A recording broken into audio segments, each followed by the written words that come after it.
ये जो अनात्म में आत्म भाव हो गया है, अर्थात देह में जो मैं भाव हो गया है, और इसी देह में मैं भाव होने के कारण जो भोगों में सुख की बुद्धि हो गई है और जगत में सत्यत्व भाव हो गया है, यही भ्रम भगवत आश्रय से प्राप्त ज्ञान के द्वारा नष्ट होता है।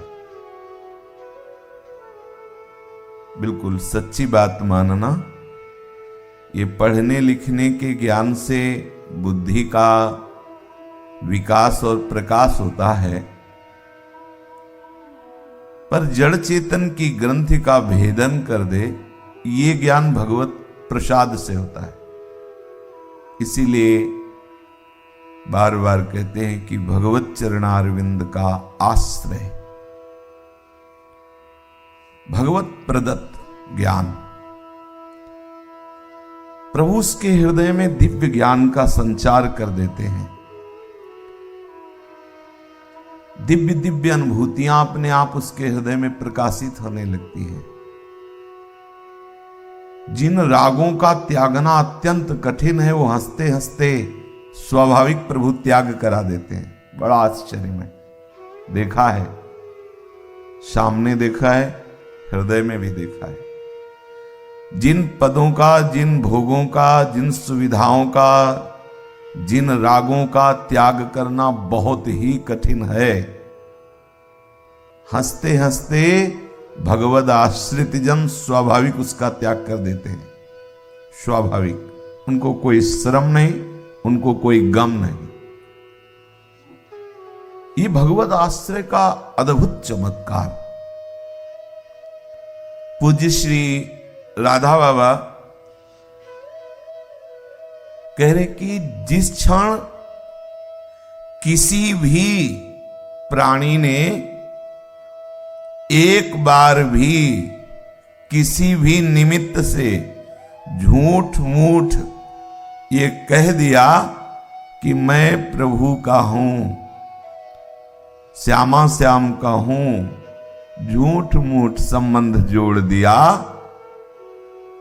तो निश्चित समझो उसी क्षण सचमुच अनादि अनंतकालीन जीवन भूमिका की एक नई रूपरेखा निर्मित हो गई।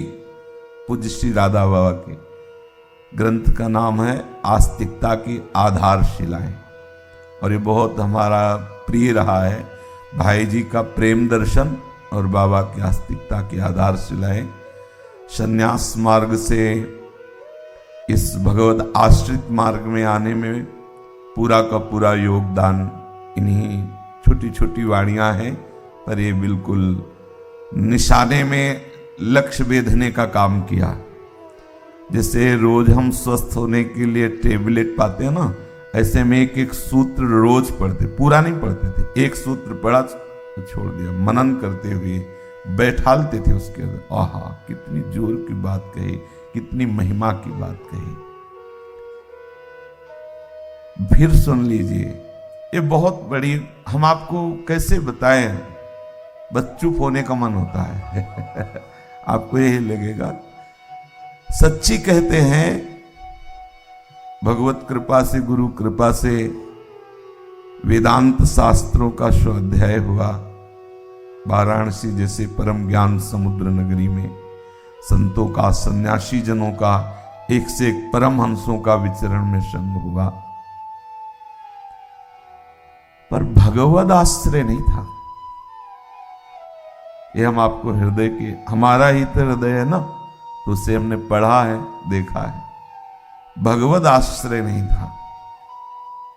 श्रीधाम वृंदावन की कृपा, महापुरुषों की कृपा, श्री जी की अहेतु की कृपा, ये आश्रय शब्द से परिचय यही हुआ है। आश्रय शब्द ऐसे बोल देना, कह देना, वो सब बातें अलग होती, परिचय होना, हृदय से उस बात का रसास्वादन होना।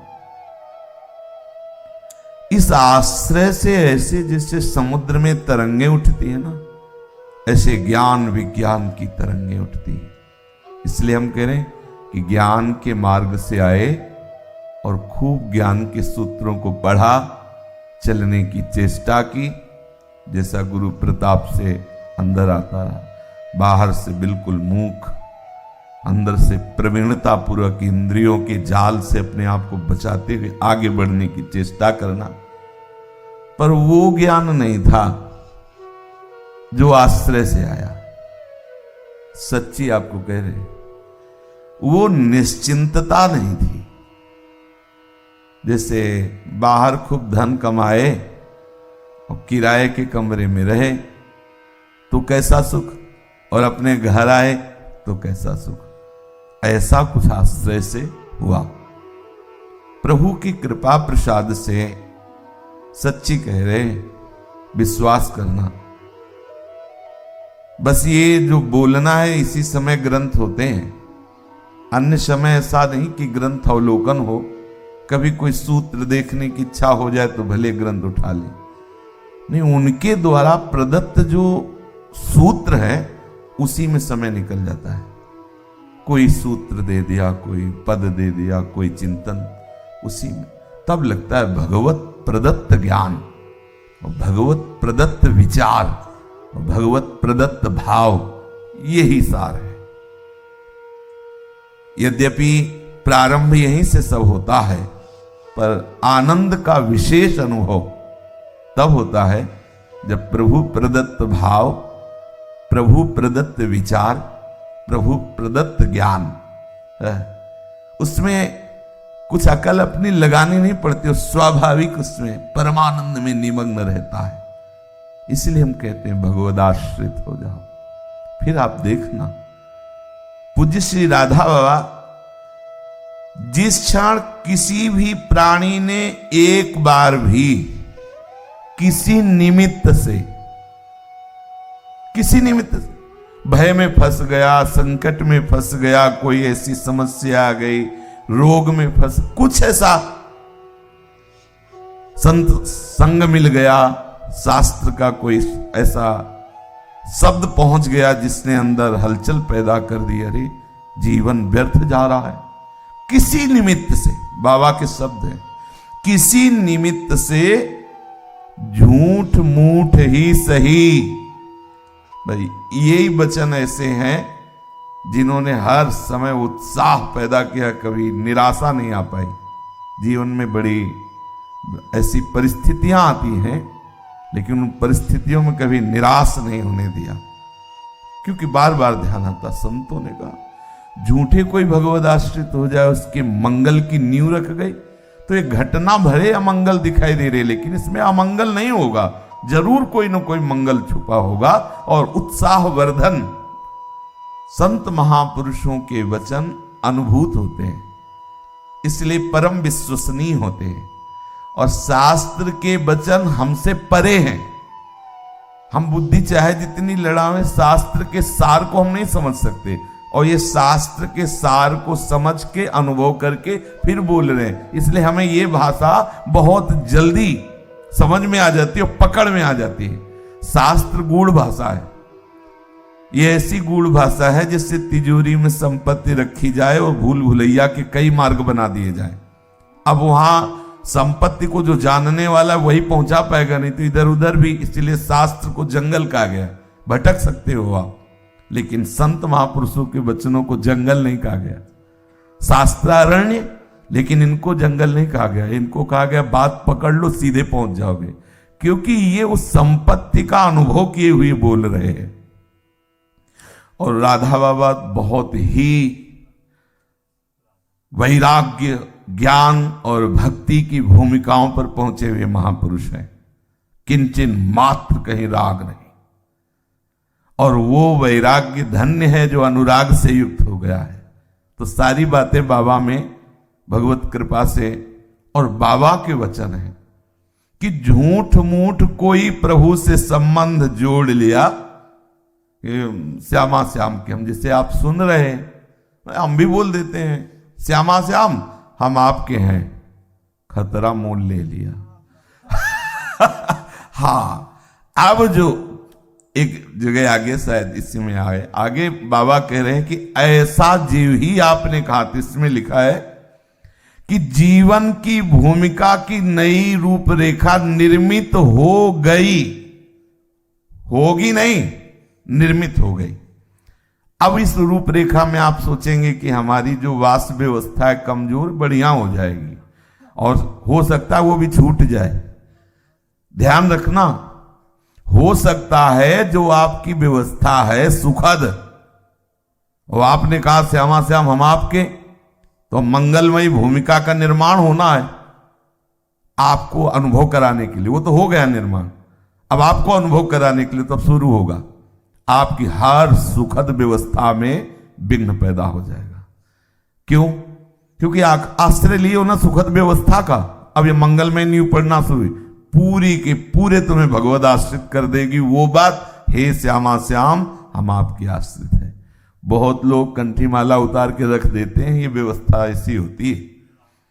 प्रारंभ से ही इतने विघ्न पड़ जाते हैं कि यदि सत्संग ना हो, भगवत प्रेमी महात्माओं का बल ना हो, तो परमार्थ में माया ऐसे सहज में नहीं चलने देती कि आज आपने दीक्षा ली और बस आज से आप परम वैष्णव हो गए ना। उसकी लीला है, वो इतनी सुखद परिस्थितियां पैदा कर देगी कि भूल जाओगे भजन करना, या इतनी दुखद परिस्थितियां पैदा कर देगी कि हो सकता है श्रद्धा भी खत्म हो जाए। ऐसी माया की चाल होती। आपको दृढ़ रहना है। आपका मंगल निर्माण अब शुरू हो गया। आपने जिन वस्तुओं का, व्यक्तियों का, सुखद परिस्थितियों का आश्रय लिया, आप बताओ क्या छूटेगी नहीं? मृत्यु निश्चित है।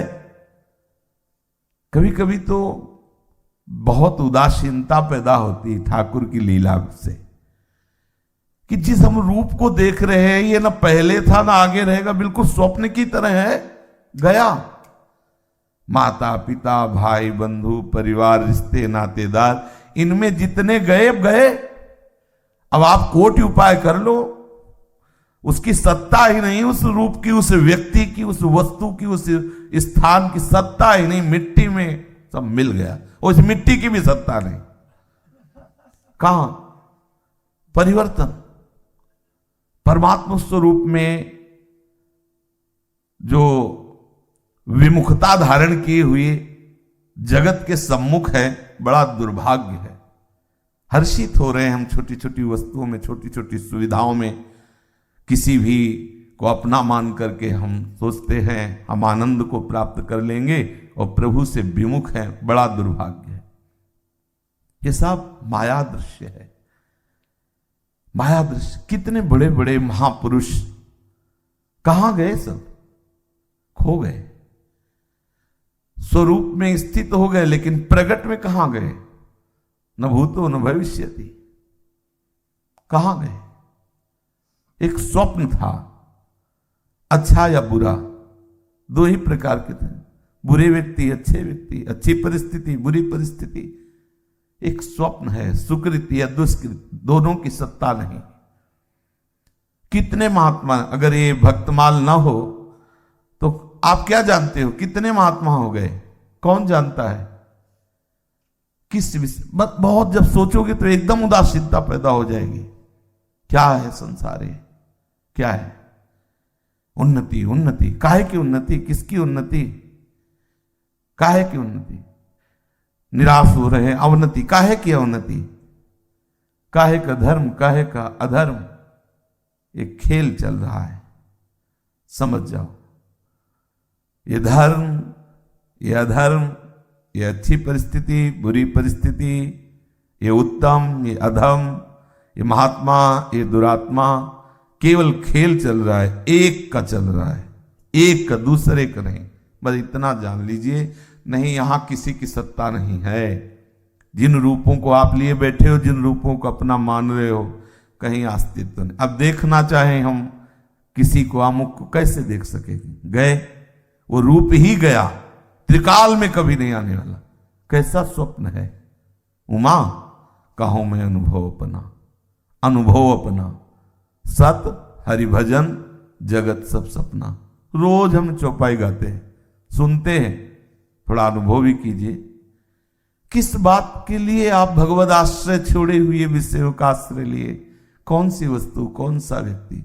शांत हो जाओ, गहरी निद्रा में पहुंच जाओ, तुरीय अवस्था में, जहां ये जगना नहीं है, ये जगना नहीं, परम शांत, द्वंद्वातीत स्थिति, गुणातीत स्थिति, कालातीत तुरीय अवस्था, उन्मनी अवस्था, भगवत चिंतन। क्या लाभ? लाभ क्या है? तो हानि क्या है? क्या लाभ है? क्या मिल जाएगा? तो क्या छूट जाएगा? सार बात पकड़िए। एक स्थिति होती है जो जहां है उसको उतना ही अनुभव आएगा। आप जिस मार्ग के पथिक बनाए गए हैं, सार बात इसमें, जितना असार है थोथा दे उड़ाए, सार सार को गहिर है, सार बात है भगवत चिंतन, सिर्फ भगवत चिंतन, सिर्फ भगवत चिंतन। जितने भी धर्म कर्म है सबका परिणाम भगवत चिंतन। आ ब्रह्म स्तंभ पर्यंतम सर्वम मायामहम जगत।